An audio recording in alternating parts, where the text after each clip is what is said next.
Bonjour tout le monde, j'espère que vous allez bien.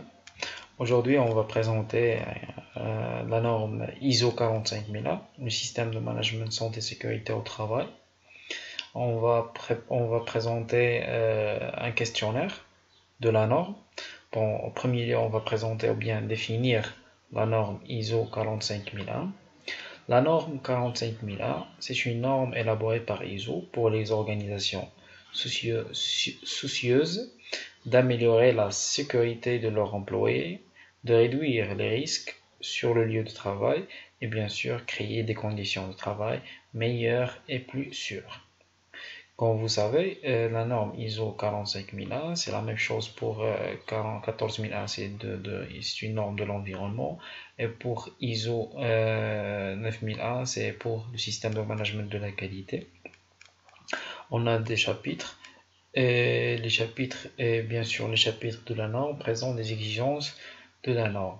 Donc, en commençant toujours par le premier chapitre, c'est contexte de l'organisme. Bon, pour le premier chapitre, on a le contexte de l'organisme. Dans cette feuille-là, on a la cotation. Bien sûr, on a en premier lieu, on a un questionnaire qui contient des questions. Les exigences de la norme sont transformées sous forme des questions. Après, on a la cotation. La cotation, il varie par conforme, non conforme, acceptable, à améliorer et non applicable. Donc, pour chaque chapitre de la norme ou bien les sous-chapitres de la norme, par exemple 4.1, compréhension de l'organisme et de son contexte, on a des exigences, donc on doit transformer ces exigences sous forme des questions. Alors, pour répondre à ces questions, nous avons choisi cette liste déroulante qui contient la cotation pour évaluer notre système de management de santé et sécurité au travail.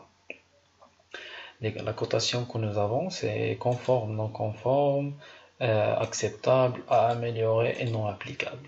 Et bien sûr, on a les éléments de réponse. On peut faire ici des remarques, ou bien des commentaires, ou bien des actions d'amélioration. En commençant toujours par le premier chapitre, c'est contexte de l'organisme. 4.1, on a compréhension de l'organisme et de son contexte. Toujours dans cette partie-là, on a quels sont les enjeux, et toujours on présente la question, quels sont les enjeux internes et externes relatifs à l'entreprise, ou bien les enjeux internes et externes relatifs à l'entreprise sont-ils identifiés. On doit répondre par une seule réponse, que ce soit conforme. Si nous avons déjà identifié nos enjeux internes et externes, on peut mettre ici conforme. Si nous n'avons pas encore identifié nos enjeux internes ou externes, on peut mettre non conforme, bien acceptable, à améliorer, non applicable. Applicable, c'est jamais, nous n'avons jamais identifié nos enjeux internes et externes. Par exemple, la deuxième question, c'est les informations relatives à l'enjeu interne et externe sont-ils surveillés? On peut répondre ici par exemple, acceptable. Ces enjeux sont-ils pris en compte dans le système de management santé et sécurité au travail? Ce questionnaire, on doit le poser par l'organisme. Par exemple, pour évaluer notre système de management santé et sécurité au travail au sein de l'entreprise, on a vraiment besoin de faire cette cotation pour avoir quels sont les points à améliorer, les points d'action d'amélioration. Donc par exemple, ici dans le sous-chapitre 4.1, c'est la première partie dans le chapitre 4, compréhension de l'organisme et son contexte. Donc dans cette partie-là, on a vraiment besoin de comprendre l'organisme et son contexte. Par exemple, nous avons une entreprise qui fabrique des pièces, quel que soit ce genre de pièces, des pièces automobiles par exemple. On pose la question toujours à la personne ou bien le responsable concerné par la présentation de l'organisme, qui savent bien qui connaissent bien l'organisme de travail. Donc, les enjeux, on pose toujours la question, est-ce que les enjeux internes et externes relatifs à l'entreprise sont-ils identifiés? Si nous répond à répondre à non conforme, donc on a besoin de faire une action d'amélioration. Donc, on peut mettre ici, il faut identifier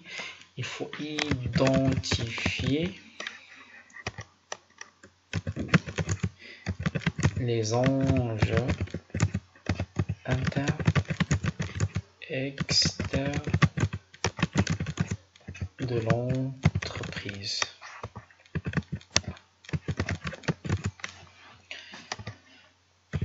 Et on peut ajouter aussi, comme on peut définir les enjeux internes et externes de l'entreprise, on doit faire l'analyse, par exemple, analyse SWOT ou PESTEL, pardon. Donc, ces deux méthodes, on peut l'utiliser pour définir les enjeux internes et externes de l'entreprise. Et on continuera comme ça. Toujours par le deuxième sous-chapitre. C'est 4.2, c'est compréhension des besoins et attentes des travailleurs et parties intéressées. La première question, est-ce que les parties intéressées pertinentes sont-elles identifiées? Toutes les autres parties intéressées sont-elles identifiées? Les exigences des parties intéressées sont-elles identifiées? Les exigences des parties intéressées sont-elles surveillées et revues? Les exigences légales sont-elles toutes identifiées? Pour le chapitre 4.3, détermination du périmètre d'application du système de management santé sécurité au travail. Est-ce que le domaine d'application du système de management santé sécurité au travail est déterminé?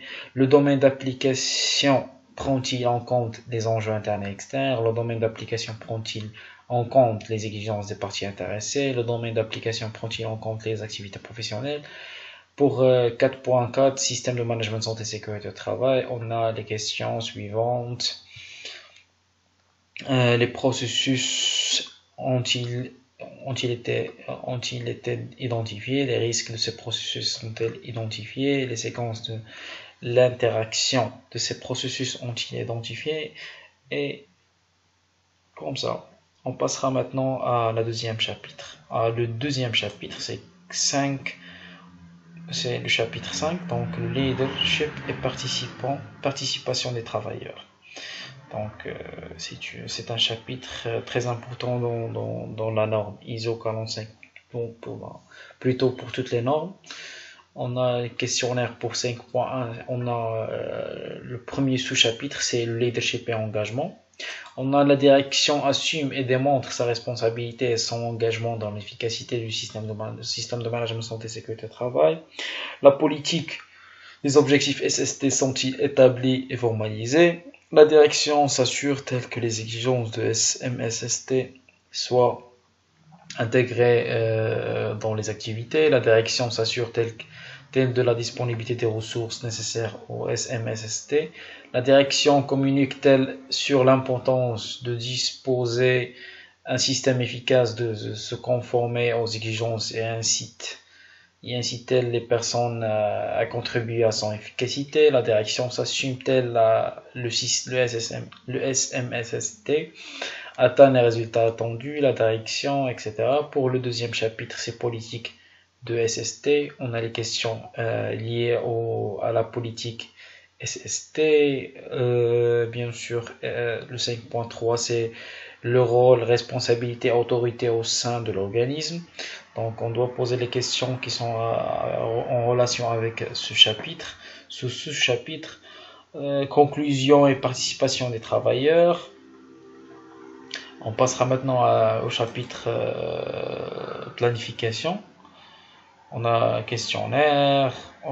Le premier chapitre, c'est action à mettre en œuvre face aux risques et opportunités. Donc, le plus important pour les dernières versions de la norme ISO, ils sont exigés l'analyse des risques et opportunités de l'organisme. que ce soit pour le processus de fabrication, le processus, une chaîne de production, tout ce qui est en relation avec l'organisme, on doit analyser les risques et les opportunités associées pour éviter les défaillances et les non-conformités. Pour l'identification des dangers, on a l'identification des dangers, il faut identifier les dangers bien sûr. On a ici un questionnaire associé aux identifications des dangers. Vous pouvez noter, vous pouvez écrire les questions que j'ai déjà mettées ici. On a pour le chapitre évaluation des risques pour le système santé et sécurité au travail et autres risques liés au système de management santé et sécurité au travail. Évaluation des opportunités pour SST et des autres opportunités liées au système de management de la SST. Détermination des exigences légales et autres exigences. Planification des actions. Objectifs, planification et des actions pour les atteindre. On a ici l'objectif de SST, planification bien sûr pour l'atteinte des objectifs. On a le chapitre 7, support. Le support bien sûr, on a ressources, compétences, sensibilisation, prise de conscience. On a communication libre interne, externe, des informations documentées, généralité, on a création et mise à jour des informations documentées, mettre des informations documentées. Pour le chapitre 8, réalisation des activités opérationnelles, toujours on va répéter la même chose pour tous les chapitres de la norme ISO 45001. Donc n'oubliez pas que le but de faire ce questionnaire, c'est pour évaluer notre système de santé et sécurité au travail au sein de la société, pour savoir est-ce que nous avons mis en place à 100% toutes les exigences de la norme ISO 45001 au sein de notre société, de notre entreprise, de notre organisme. Comme vous voyez ici, on a le chapitre 9, évaluation des performances, on a surveillance, mesure, analyse, évaluation. On a ici évaluation de la conformité, on a l'audit interne, programme d'audit interne. Vous savez bien que l'audit fait la partie de vérification.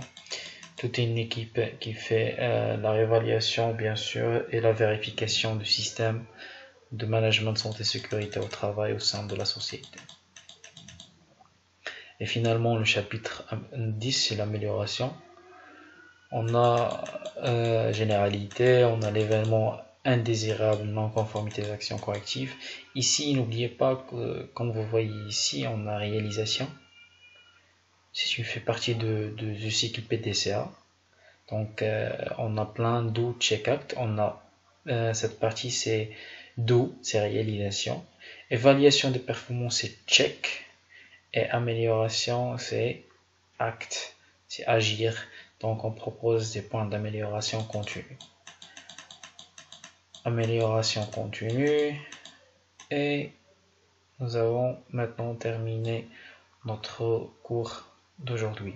Et j'espère que vous avez bien compris ce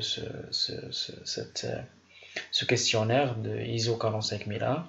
Si vous avez besoin de ce fichier, merci de m'envoyer un message vers ma boîte mail et je vais vous envoyer ce fichier. Et merci beaucoup pour votre attention.